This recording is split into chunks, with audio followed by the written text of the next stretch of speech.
Il n'existe aucun bon accord avec l'Iran. Tu dis, Ruti, que c'est dans un accord qui a réellement fermé, démantelé, anéanti le programme nucléaire iranien. C'est comme un accord avec Hitler en évoquant le peuple iranien. Ils ont été abandonnés par Obama et si Trump agit pareil, il ne vaudra pas mieux.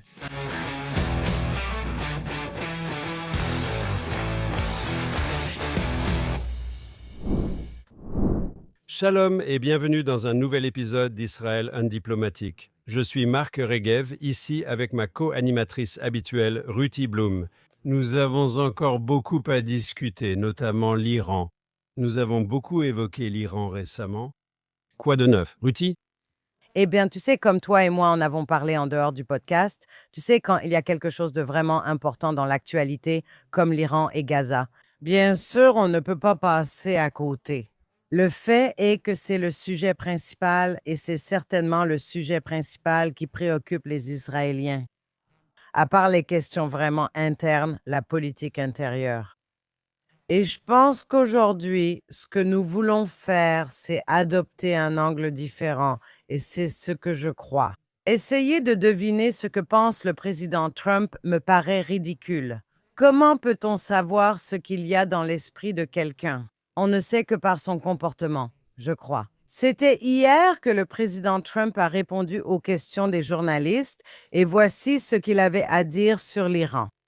Vous savez, nous avons une force énorme qui s'y rend, tout comme nous l'avons fait au Venezuela, même plus grande, et ils seront là bientôt. J'aimerais voir un accord négocié. Je ne sais pas si cela arrivera. Nous discutons avec eux et l'Iran. Trouver un arrangement serait formidable, sinon tant pis. Probablement de mauvaises choses vont arriver. De mauvaises choses vont arriver, probablement. D'accord, Marc. Alors que penses-tu de cette déclaration du président Trump? Comme tu le sais, Ruti, depuis ma retraite du corps diplomatique, j'enseigne les relations internationales dans une université en Israël. Et ce que Donald Trump dit en réalité, il y a un concept qui est enseigné dans les cours de relations internationales, c'est la diplomatie coercitive. Il montre ses muscles, il déplace des moyens militaires dans la région, il profère des menaces. Mais il dit aussi « Je veux un accord et vous, les Iraniens, vous devez accepter cet accord, sinon, il dit, sinon de graves choses vont arriver. » Et je pense que c'est très intelligent. Ça a été fait au fil des années par toutes sortes de puissances. La seule question est que, dans mon esprit, il est clair qu'il préfère un accord. La question est, les Iraniens le peuvent-ils? On en a discuté récemment. Est-ce insensé? Le régime des ayatollahs en Iran, qui est tellement attaché à sa vision idéologique militante du monde, oui, il est tellement ancré dans la révolution de Khomeini et dans l'exportation de la révolution islamiste et ainsi de suite. Vont-ils faire les compromis auxquels Trump peut consentir pour parvenir à un accord? Et je n'ai pas de réponse à cette question parce que je ne sais pas si le régime ne veut pas être frappé par l'Amérique. Si le régime pense qu'une autre guerre avec l'Amérique et peut-être Israël est probable, alors le régime perdra le pouvoir. Et leur seule façon de rester au pouvoir est d'accepter les conditions de Trump qui pourraient être très bonnes. Vous savez, de bonnes conditions concernant le programme nucléaire, peut-être concernant le programme de missiles balistiques, peut-être concernant leur soutien aux groupes terroristes dans toute la région. En d'autres termes, voilà notre situation, la diplomatie coercitive. Trump préfère un accord. Le jury délibère toujours sur sa réussite. D'accord, je pense que tout accord aura de mauvaises conséquences. On ne peut pas conclure d'accord avec l'ayatollah. Ils ne respecteront rien, même temporairement. Ils jouent déjà avec nous. Ils acceptent de discuter du programme nucléaire, mais refusent d'aborder les missiles balistiques ou le terrorisme par procuration. Ils changent déjà le lieu des soi-disant négociations qui sont censées avoir lieu vendredi. C'était censé se dérouler en Turquie, un autre régime maléfique, et ils veulent le déplacer à Oman et réduire le nombre de participants. Mais voilà le problème. Il n'y a pas de bon accord avec eux. L'Iran et le premier ministre Netanyahou l'a dit à l'envoyé américain Steve Witkoff à Jérusalem hier. Il a dit « Je ne fais pas confiance à l'Iran ». Avant, Quel est votre prochain point? Je voulais juste poser la question. Quand Netanyahou se disputait avec l'administration Obama sur le JCPOA, non? Netanyahou et le gouvernement israélien affirmaient ne pas s'opposer à un accord, mais à un mauvais accord. Et cet accord était qualifié de mauvais accord parce qu'il permettait aux Iraniens de continuer à enrichir. Ils n'avaient même pas à démanteler leurs centrifugeuses. Ils devaient seulement les mettre en stockage à froid. Et ils pouvaient les ressortir quand ils le voulaient. Ils continuent à poursuivre la recherche et le développement sur leur programme nucléaire et ainsi de suite. Mais il était sous-entendu que si l'Iran démantelait vraiment son programme nucléaire militaire, ce n'était pas uniquement implicite. Je pense que cela a été dit, si l'Iran le faisait vraiment, ce genre d'accord serait acceptable pour Israël. Contrairement à l'accord d'Obama qui ne l'était pas parce qu'il n'a jamais fait ce qu'il disait qu'il allait faire. Tu dis, Ruti, que c'est dans un accord qui a réellement fermé, démantelé, anéanti le programme nucléaire iranien. d'abord, c'est toi. Je me souviens quand Netanyahou a dit ça. Je n'étais pas d'accord avec Netanyahou quand il a dit ça. S'il y a un bon accord, nous le conclurons. Appelons-les la République islamique, pas les Iraniens. Et je dis cela en l'honneur des Iraniens qui se font abattre dans les rues. Donc disons qu'ils sont la République islamique et que le peuple, ce sont les Iraniens. Non, tout d'abord, ce n'était pas seulement ça. Le JCPOA était un mauvais accord, c'est vrai, et Trump l'a annulé, mais tout accord avec cela était mauvais. C'est comme un accord avec Hitler, d'accord, donc je suis contre tout accord. J'étais vraiment en faveur de la guerre de 12 jours, c'était excellent. Une combinaison de forces israéliennes et américaines a détruit une partie importante des installations nucléaires, pas toutes, et certainement pas toutes les capacités de missiles balistiques. Et oui, les sanctions sont importantes, mais en ce moment, je veux parler de l'impératif moral d'aider les Iraniens à renverser leur régime. Depuis des semaines, ils descendent dans la rue, criant « Mort à Khomeini », demandant l'aide de Trump et de Netanyahou. Et le président Trump, il y a plus de 3 semaines maintenant, je crois. Il a publié sur Truth Social, s'adressant au peuple iranien, « Continuez, l'aide arrive ». Après cela, le premier ministre Netanyahou a déjà publié des vidéos adressées au peuple iranien, affirmant son soutien. Des milliers de personnes ont été tuées en Iran après la déclaration du président Trump, qui est ensuite revenu sur ses propos. Il a dit, eh bien, ils ont arrêté d'exécuter des gens, donc on verra. Ce n'était pas vrai. Ils n'avaient pas arrêté d'exécuter des gens. Et en ce moment, je pense que si Trump, après ce qu'il a dit et après ce que Netanyahou a dit, je crois qu'il y a un impératif moral d'aider ces personnes. Et la seule façon de vraiment le faire, c'est par la force militaire. Bien sûr, il s'agit de les aider à renverser leur régime. Je ne dis pas que nous pouvons le faire militairement, mais c'est la volonté du peuple iranien. Et maintenant que Donald Trump ne parle plus que des armes nucléaires, des missiles balistiques et du terrorisme, eh bien, qu'est-il arrivé au peuple iranien? Et nous voyons cela partout dans le monde maintenant, et nous allons en parler. Mais c'est crucial. Donc, tout d'abord, je veux distinguer ce que Netanyahou a dit de ce que Trump a dit. Trump a dit « Nous soutenons les gens dans la rue et de l'aide arrive », ce qui montre clairement une intervention militaire américaine. Il n'a pas dit ça, mais il a affirmé que l'aide arrivait. Netanyahou, je pense, était plus prudent dans ses propos. Il a dit « Nous soutenons la lutte du peuple iranien pour la liberté ». Et je veux dire, même les Européens peuvent dire des choses comme ça, non? Ça ne veut pas dire qu'on va venir là-bas et renverser le régime, ce n'est pas ça. L'aide arrive cependant. L'espoir arrive. Peut-être que cela peut être interprété de différentes manières, cependant. Nous savons comment cela a été reçu en Iran, n'est-ce pas? J'écoutais quand Trump a fait ses commentaires. Ton frère aussi. John a un podcast à succès à New York, le podcast Commentary Magazine. Il a fait une comparaison qui m'a plu, sollicitant mon sens des comparaisons historiques. Il a dit que c'est comme Eisenhower en 1956 en Hongrie, comme les Américains l'appelaient à l'époque. C'était le début de la guerre froide, 1956. Cela ne faisait que 11 ans. À la fin de la Seconde Guerre mondiale, l'Europe de l'Est est passée sous contrôle soviétique, qui a instauré des régimes communistes, notamment en Hongrie. Grâce à ces émissions, ils avaient Radio Free Europe et d'autres réseaux, etc. Ils appelaient les peuples d'Europe de l'Est à se débarrasser de leurs occupants soviétiques et à obtenir leur liberté. En 1956, le peuple hongrois a mené la célèbre révolution contre le contrôle soviétique et le régime communiste en Hongrie.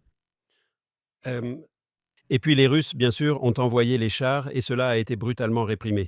Et l'Amérique, bien qu'elle ait exprimé son indignation morale, n'a pas levé le petit doigt pour aider le peuple hongrois, parce que je pense qu'au fond, pour Eisenhower, bien sûr, nous voulons que le peuple hongrois soit libre, mais l'Union soviétique possédait des armes nucléaires. Ils se sont demandé, allons-nous risquer une troisième guerre mondiale, voire nucléaire, avec toutes ses conséquences pour le peuple hongrois? Il existe ici une analogie avec l'Iran.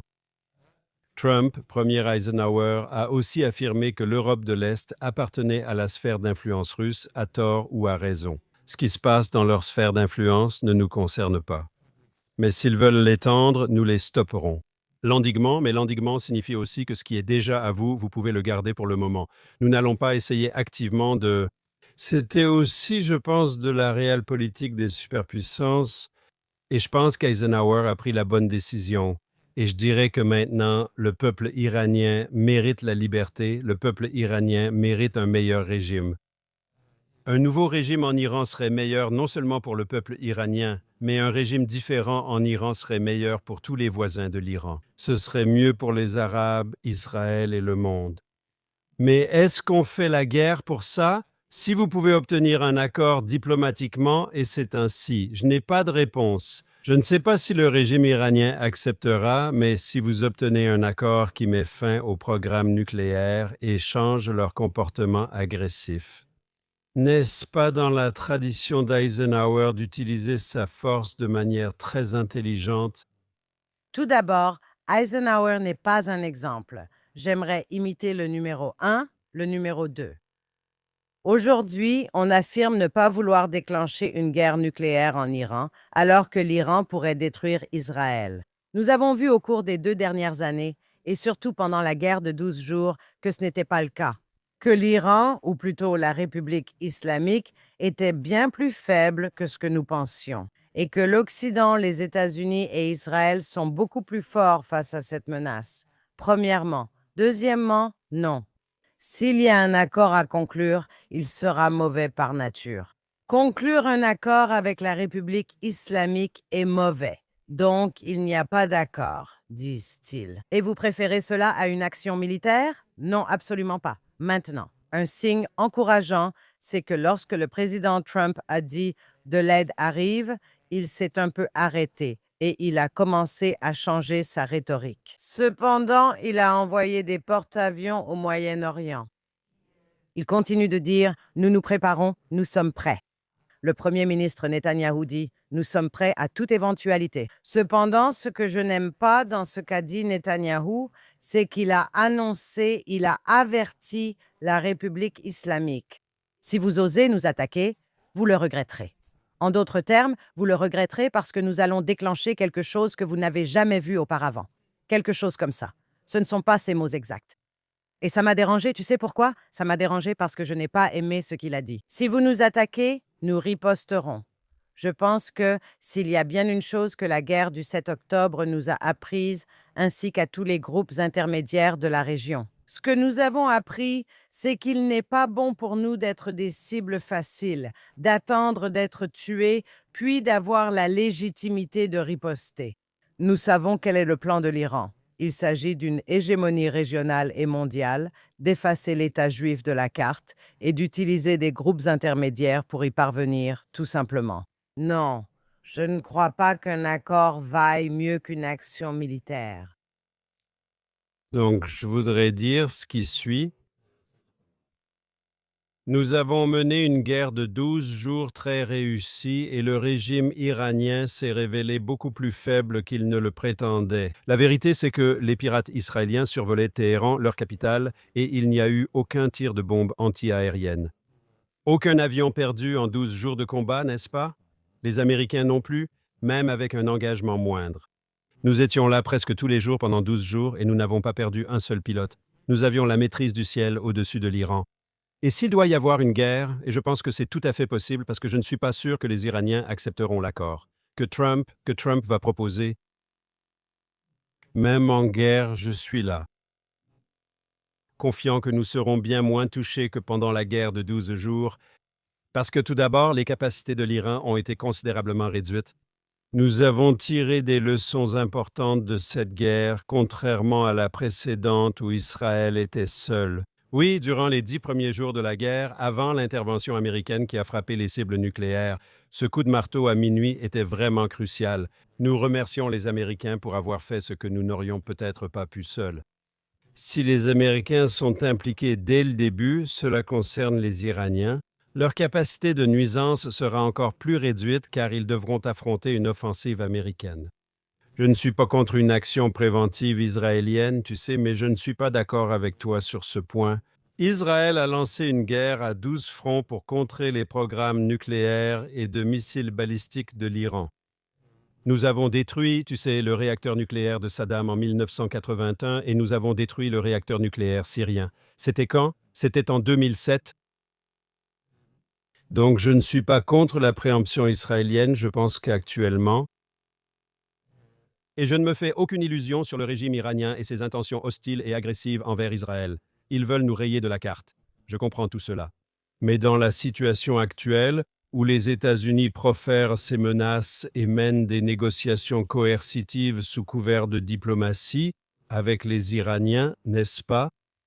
Je pense qu'à présent, Israël doit dire que c'est désormais une affaire menée par les Américains et nous suivons. Nous ne pouvons pas agir de façon préventive actuellement. S'ils nous attaquent, comme l'a dit Netanyahou, nous pouvons tout donner, et je pense que l'Amérique aussi, car ils enfreindraient les règles. Nous avons raison de prévenir clairement l'Iran. Toute attaque contre nous entraînera une riposte sévère d'Israël.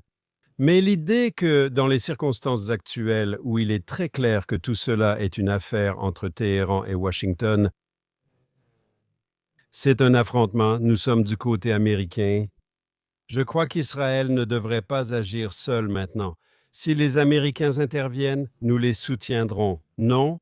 Mais je pense que ce serait mauvais pour les relations entre les États-Unis et Israël, pour Israël aujourd'hui, dans les circonstances spécifiques que nous voyons, que ce soit Israël qui prenne les devants. Non, je pense que c'est un excellent point.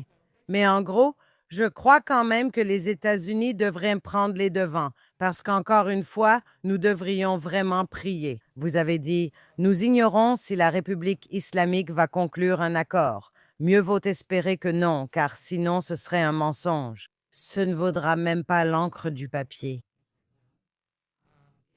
Ils pourraient décider tactiquement d'attendre la fin du mandat de Donald Trump et, en attendant, renforcer tous leurs groupes terroristes et leurs armes, etc., comme nous voyons le Hamas le faire à Gaza et partout ailleurs.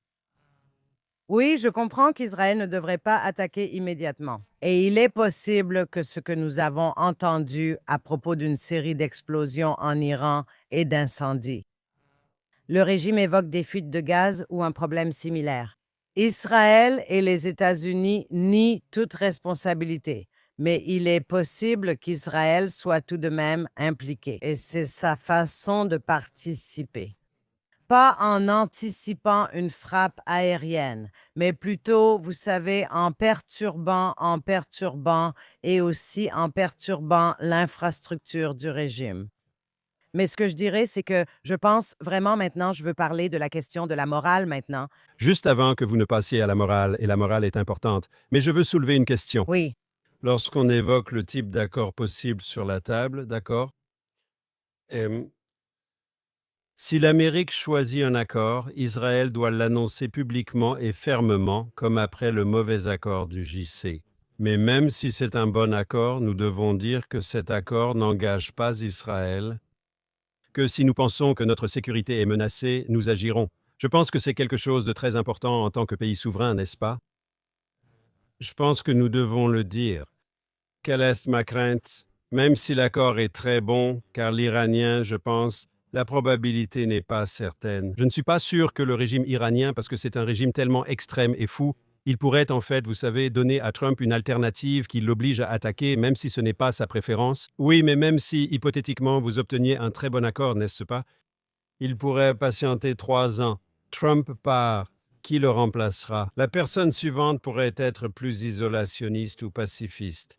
Et si c'est le cas, Ou une démocrate, Dieu nous en préserve. vous pourriez aussi avoir un républicain isolationniste ou passif. Oh, absolument. Et les Iraniens sont très intelligents. Ils pourraient rompre l'accord par étapes progressives, non? Il n'y aurait donc pas forcément de provocation directe, ce qui resterait ma crainte, même avec un bon accord. D'accord, mais je pense que si la Maison-Blanche accepte un accord avec les Iraniens, cela, en apparence, vous donne ce dont vous avez besoin. Sur l'accord nucléaire et sur les autres questions, il est très difficile pour Israël de sortir et, vous savez, de renverser la table, pour ainsi dire. J'espère que Trump, très critique envers le mauvais accord d'Obama, refusera d'être comparé à lui et n'acceptera que sous condition. C'est mon espoir. Je n'ai aucune garantie, mais j'espère qu'il n'acceptera qu'un véritable bon accord. Il ne veut pas non plus être comparé à Obama pour d'autres raisons. En 2009, lorsque les Iraniens sont descendus dans la rue à cause d'une élection volée, Obama les a abandonnés et Hillary Clinton a dit « Oui, nous observons. Oui, nous voulons voir le peuple iranien décider par lui-même. » C'est plus important, je ne parle même pas du JCPOA, je parle du peuple iranien. Ils ont été abandonnés par Obama. Et si Trump fait la même chose, il ne vaudra pas mieux qu'Obama, et je ne pense pas qu'il va se permettre d'entrer dans l'histoire comme n'étant pas meilleur qu'Obama. Et une seconde, je veux ajouter l'Iranien. Il y a eu un drone iranien qui a attaqué l'USS Abraham Lincoln. Une attaque, il s'en approchait. Et il y en avait un autre. Il y a eu une autre agression contre des navires américains dans le détroit d'Ormuz. Et ces deux choses se sont produites quelques minutes après, ou à peu près au moment où Steve Witkoff se trouvait dans le bureau du premier ministre Netanyahou à Jérusalem. En discutant de cela et de Gaza maintenant, cela aurait suffi, alors que Trump affirme que les Iraniens vont conclure un accord. Et il y a eu de l'agression dans cela, une agression navale contre les États-Unis, cela aurait dû être suffisant. Donc la question maintenant est-ce que Trump joue un jeu où il attend toujours que l'armée américaine et l'armée israélienne donnent leur feu vert? Parce qu'une chose que nous savons, nous l'avons entendu de sources vraiment fiables, c'est qu'il y a une pénurie ou un problème aux États-Unis et en Israël concernant les intercepteurs. Et ce n'est pas que tout cela soit une tactique de temporisation, mais je vais vous dire une chose. Honnêtement, ce n'est pas seulement l'accord. Vous continuez à dire, s'il peut conclure un accord, il devrait le faire. Non, il ne devrait pas. Et s'il abandonne le peuple iranien comme Barack Obama l'a fait, alors je serai la première à le critiquer pour cela. Je ne pense pas qu'il va faire cela et j'espère qu'il ne le fera pas. Jusqu'à présent, il a été remarquable dans la région. À part cela, il y a quelque chose que je n'aime vraiment pas. Mais dans ce cas, je suis presque certaine qu'il ne va pas faire ça. Il ne va pas se laisser humilier de cette façon. Je veux corriger quelque chose que tu as dit. J'ai dit qu'il allait accepter l'accord. Je n'ai jamais dit qu'il devait le faire. J'ai dit qu'il le ferait. Je ne faisais pas une déclaration morale ou éthique. Je disais que connaissant Trump, il acceptera un accord s'il est avantageux. Je n'ai jamais dit qu'il devait le faire. Je suis d'accord avec toi. Trump ne veut pas être connu comme l'anti-Obama. Non, comme l'Obama. Comme l'Obama, désolé, comme l'Obama, comme la personne, tu sais, il s'est construit comme l'anti-Obama, non? Je suis le gars qui était prêt à utiliser la force. Je suis America First, je défends la puissance américaine. Je n'hésite pas à employer la force si nécessaire, non? Mais il n'est pas non plus George W. Bush, comme on l'a déjà dit dans notre podcast. Il s'oppose à la construction de nations et à la guerre totale. Il aime que ces guerres soient courtes et efficaces, comme elles l'étaient dans Midnight Hammer, comme ça l'a été au Venezuela.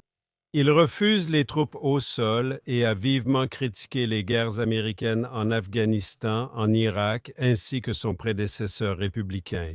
Je pense que l'héritage de Trump se place entre Obama et George W., sans leur ressembler. C'est ce qui est intéressant à observer, mais j'ai évité l'aspect éthique. Vous souhaitez discuter de notre devoir envers le peuple iranien et sa lutte pour la démocratie. Non, arrêtez une seconde. Je ne veux pas parler de démocratie, de construction nationale ou autre. Je parle de meurtre de masse en cours. Ah, par des islamistes. D'accord, et cela doit cesser. Il faut y mettre un terme. Et surtout puisque le président Trump a promis d'aider le peuple. Je n'ai pas parlé de démocratie. Je n'en ai aucune idée, mais je vais vous dire ce que Trump a en commun avec tous les présidents américains précédents. Et c'est une maladie occidentale dans son ensemble. Ou on pourrait dire que c'est sain que l'Occident ne pense pas de cette façon, mais ça devient vraiment incontrôlable. Et c'est de mal comprendre la puissance de l'idéologie religieuse, en particulier l'idéologie religieuse islamiste. Et cette idée, et cela concerne Gaza ainsi que Witkoff et Kushner. Les gens veulent surtout cela, c'est pourquoi tu as mentionné George W. Bush. L'intention était bonne. Chacun souhaite vivre librement, avoir des élections libres et une démocratie. C'est une totale méconnaissance de la culture islamique du Moyen-Orient, telle qu'elle est et telle qu'elle a toujours été. Et l'idée que, d'une certaine manière, il suffit de donner aux gens de l'aisance et une raison d'espérer et de croire au changement.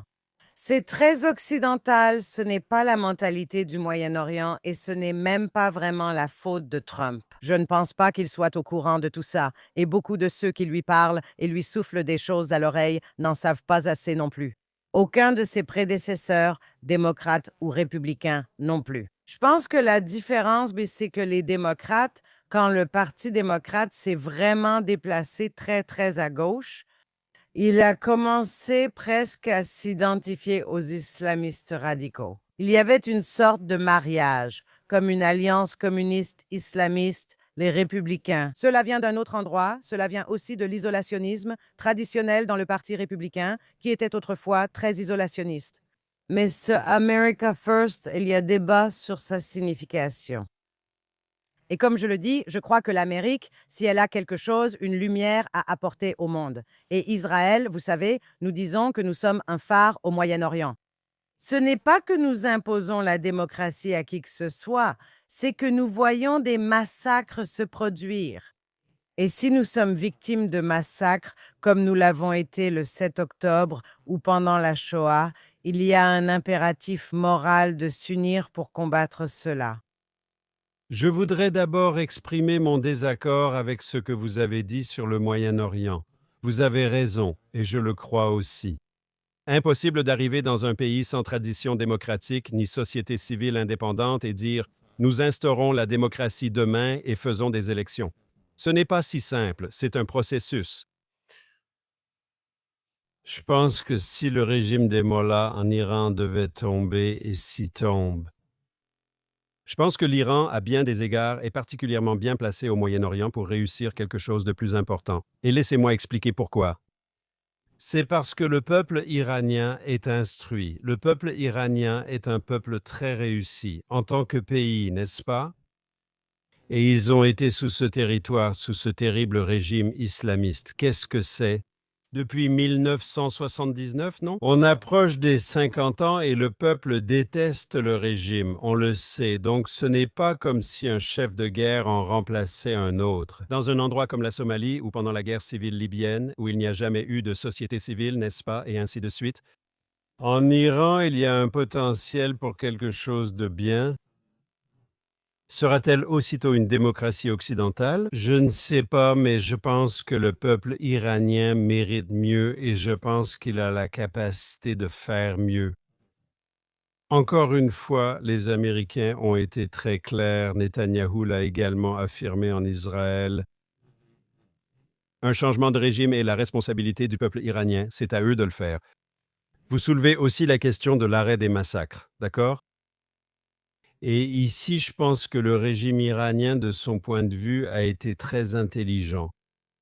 Aucun doute, d'énormes massacres ont eu lieu entre le 7 et le 9 janvier, n'est-ce pas? Et ils ont vraiment éliminé, ils ont massacré des gens. Et il y a différents chiffres qui circulent et on ne sait pas lesquels croire. Mais il est clair que des milliers, voire des dizaines de milliers d'Iraniens ont été assassinés lors de ces manifestations par le régime, par les sbires du régime et ainsi de suite.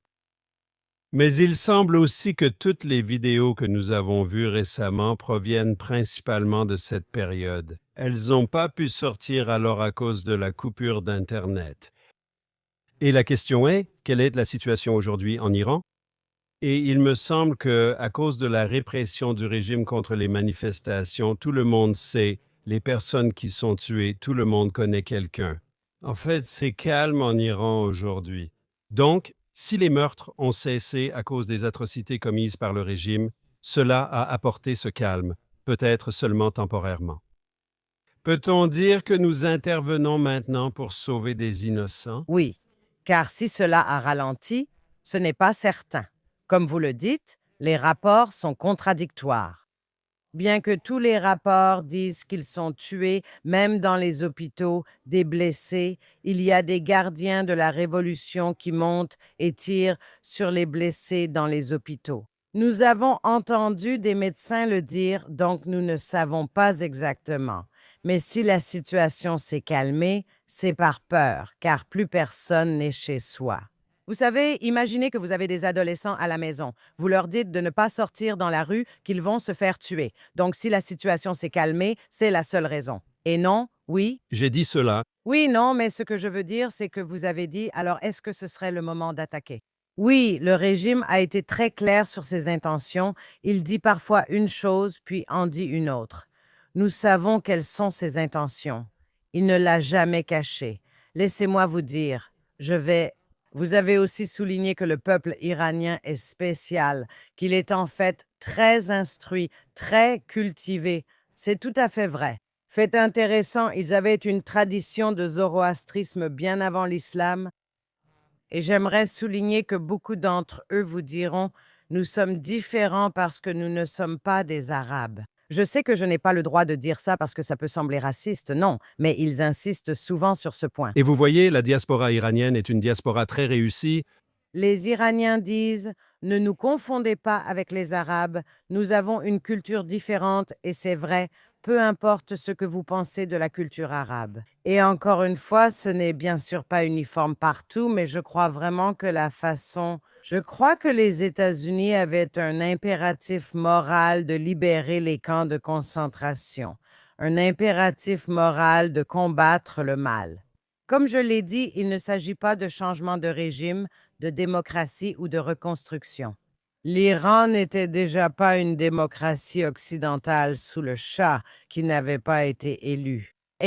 Mais ironiquement, vous savez, il y a eu un retour de bâton contre le Shah, parce que tout d'abord, il a créé les prisons les plus effrayantes. La prison d'Evin existait sous le Shah. Le Shah aimait aussi le luxe et il dépensait beaucoup d'argent pour lui-même et son palais, alors que le peuple iranien lui en voulait pour cela, il aussi. Mais il aimait Hollywood, l'Amérique et Israël. Il était sur le point d'engager des réformes progressives, et c'est à ce moment-là que les radicaux se sont infiltrés dans les failles. Donc, encore une fois, je ne sais pas ce qui se passera ensuite, mais je peux vous dire une chose. Cette idée selon laquelle il faut être prudent, parce que lorsqu'un régime est renversé, on ne sait jamais ce qui viendra après. C'est vrai, il n'y aura rien de pire que ce qui se passe en Iran depuis 1979, ça c'est certain. Je suis d'accord avec vous là-dessus. Je pense que tout ce qui viendrait après le régime islamique serait mieux pour le peuple iranien, mieux pour la région, mieux pour le monde. Là-dessus, je ne discute pas. Je ne pense pas que ça puisse être pire que le régime actuel. Ça, j'accepte la question, même si c'est une question théorique. La vraie question qui se pose aujourd'hui, c'est que devrait faire l'Amérique? D'accord, et la question reste ouverte, je ne sais pas. Aurons-nous une réponse d'ici la semaine prochaine, quand nous nous retrouverons pour en discuter? Eh bien, j'espère vraiment que nous l'aurons. Mais vous savez, on dit ça chaque semaine et jusqu'à présent, ça ne s'est pas concrétisé. Cela en dit long sur Donald Trump, souvent décrit dans les médias occidentaux et américains comme un cow-boy impulsif. En réalité, il y a bien sûr de la fanfaronnade. Mais n'est-ce pas le cas? Vous savez, je vais peut-être juste dire ça pour conclure notre podcast hebdomadaire. Il me semble, à bien des égards, je veux dire, il a aussi ce côté théâtral. Mais n'y a-t-il pas une méthode dans cette folie? N'est-il pas en fait un joueur international très astucieux? Et sur ce, je vous dis au revoir jusqu'à la semaine prochaine. Ruti a hâte d'y être.